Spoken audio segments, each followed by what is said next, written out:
you know, the karma thing really bothers me because, you know, to start with, Wicca talks about the threefold law, but some people confuse that with karmic law. Okay? Okay? Karma's not even a Western concept.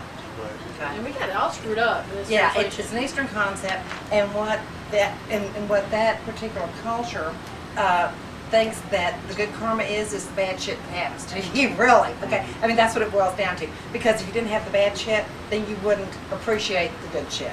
So that's to start with. But this karma thing is interesting because there really isn't anybody up there that's keeping score.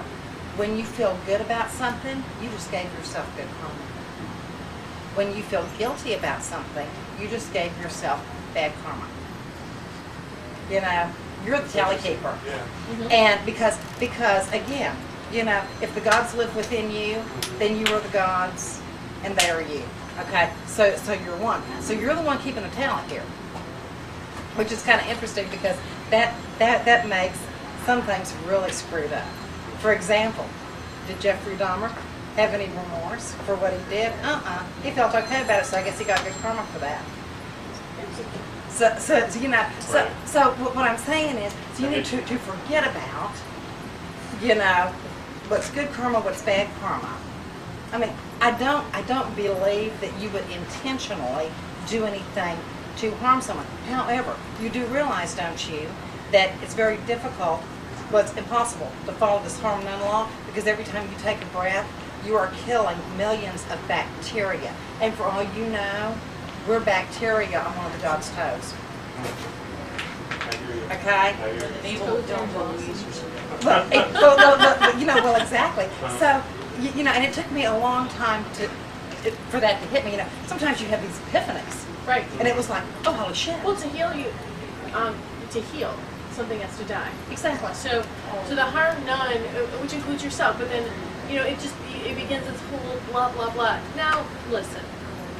Well, then you're getting into Jainism, which is try not to step on the grass, try not to do anything, you know, it's... Oh, it's crazy. It is crazy. And I think it's a lovely rule to strive to adhere to. Okay? I really think, though, that the best way to handle that is to be the best possible person you can be every day. Period. Okay. What were you going to say, Teresa? The harm none thing never quite sat well with me anyway, so I had to kind of change the words, and I just picked two. Kind of nice.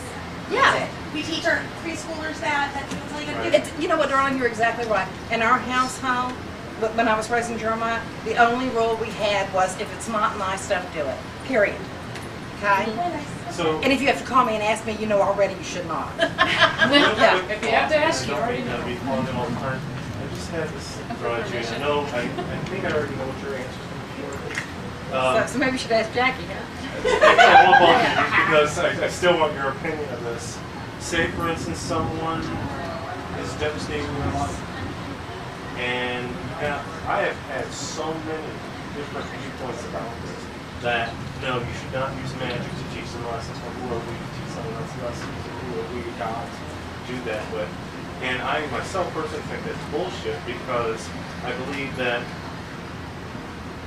if you can't use magic for whatever purpose you need to use it for, rather it is to teach someone a lesson for hurting you in the first place, then what the hell are you using it for? Okay.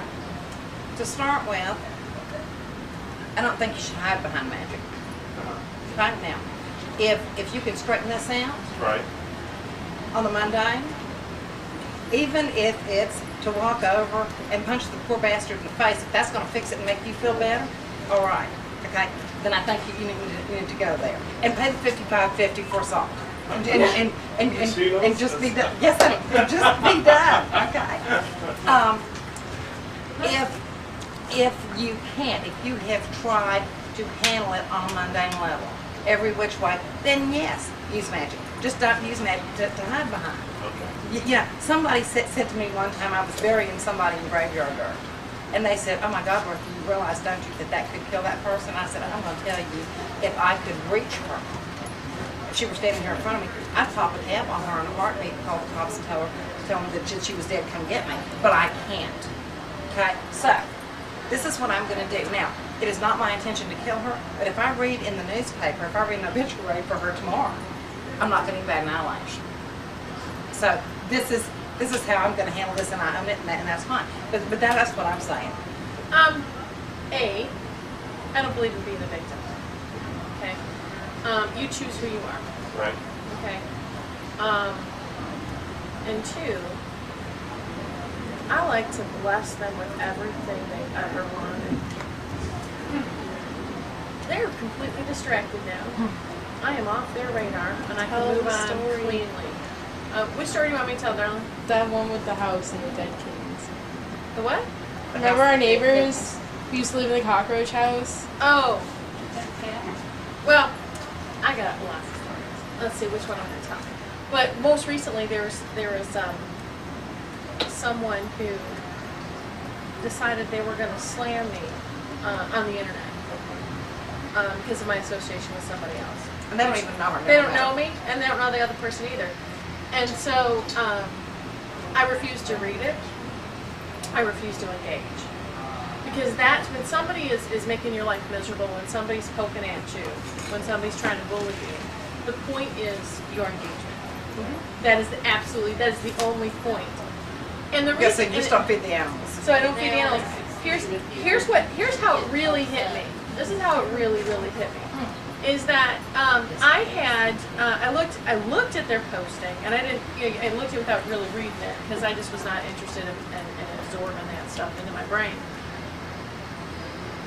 In search engine optimization, when you blog, you want at least one link for every 50 words that puts you to the top of the search engines. You want to link to popular sites. Again, that puts you at the top of the search engines.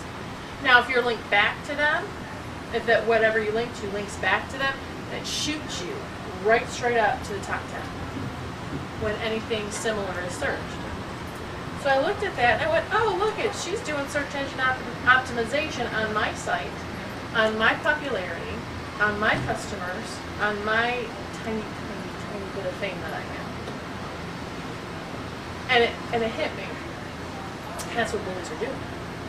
Because when you feel justified in fighting back, you engage all your people, all your allies, and now you're feeding them tons of energy. So I refuse to engage. In the Kabbalah, you're not allowed to curse. Excuse me, I have to go. So Okay. Do you think? So in the Kabbalah, you never curse. But what you do, the worst thing you could ever do, and pretty much any rabbi and any Kabbalist will tell you, the worst thing you could do to somebody is pray for them to get everything they want. Because we want some crap that really is not good for us. And so I just pray for you to get everything you want. And then that takes them into a different direction. I'm a lazy witch. So one of these days, maybe my last book that I write is going to be called The Lazy Witch. Because I'm a lazy witch and I don't want to work that hard. Because if I started, Dorothy is of a different ilk. I don't have time for it. I'm not going to work all that hard on all this stuff. I always try and find the least effort, the path of least effort. So when I have had different people come at me with different things like that, and I've blessed them with everything they want, or I send them on to something way more interesting than me. Just leave me alone. It's just kind of a. There's a spell I do with the Blessed Herbal Candles where I'll have this candle that means me, and then I'll have a banishing candle next to me. I have this candle that means them, and an attraction candle over here.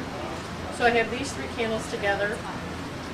Light me, so light the banishing candle to send them away, light them, and then light this attraction candle to be something new, shiny, interesting, a new color of lipstick that's very interesting for them. And every day I just move that candle over to something more interesting. And people have left me alone, left my life. But when I have engaged in the battle, when I've engaged in the witch war, it took a lot of my time. You know, it does, and sometimes it's very difficult not to engage.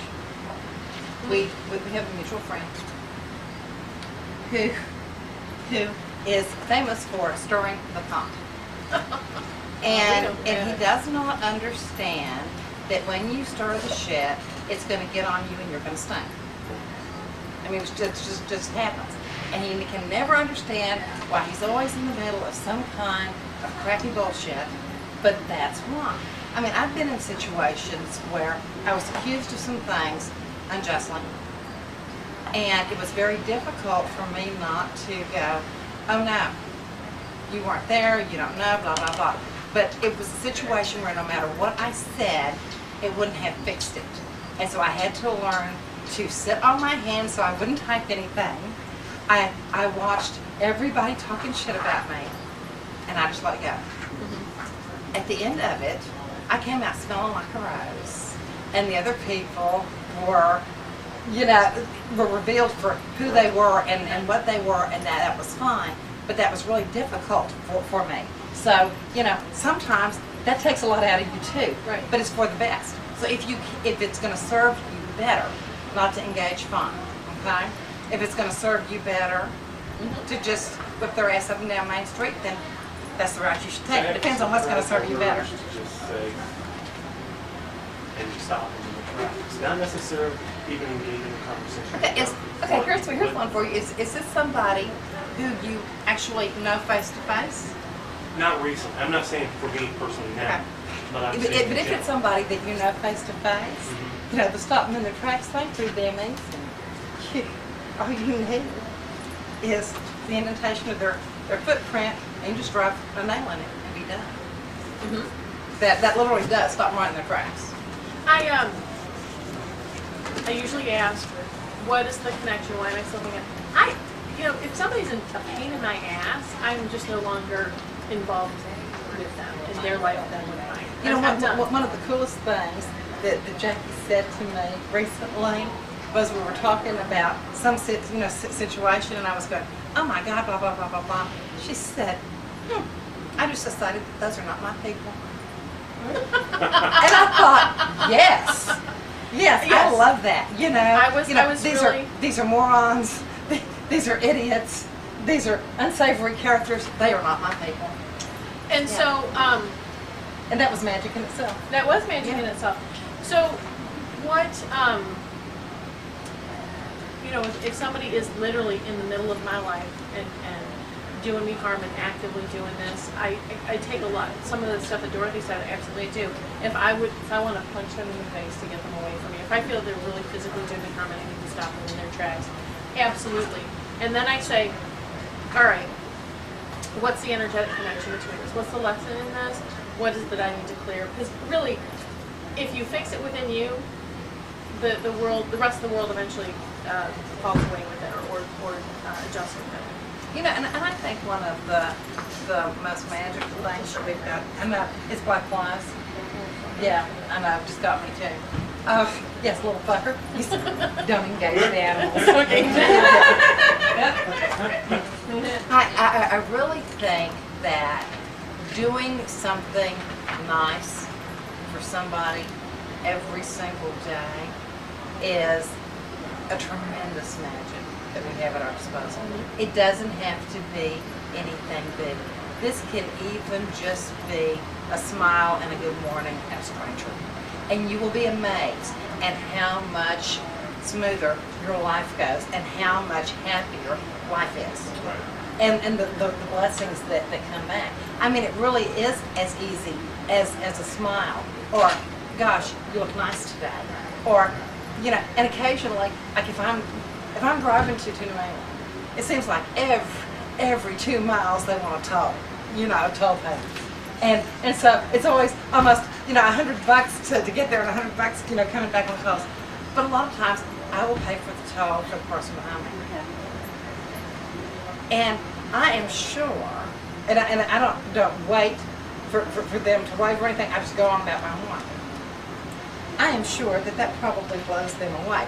But knowing that probably made them look at life differently that day, that makes me look at life differently that day. Sure. Yeah. So. Yeah. It's really in my own personal journey, and that's really all we can speak to, right? Is our own personal journey, and we can share with you those experiences.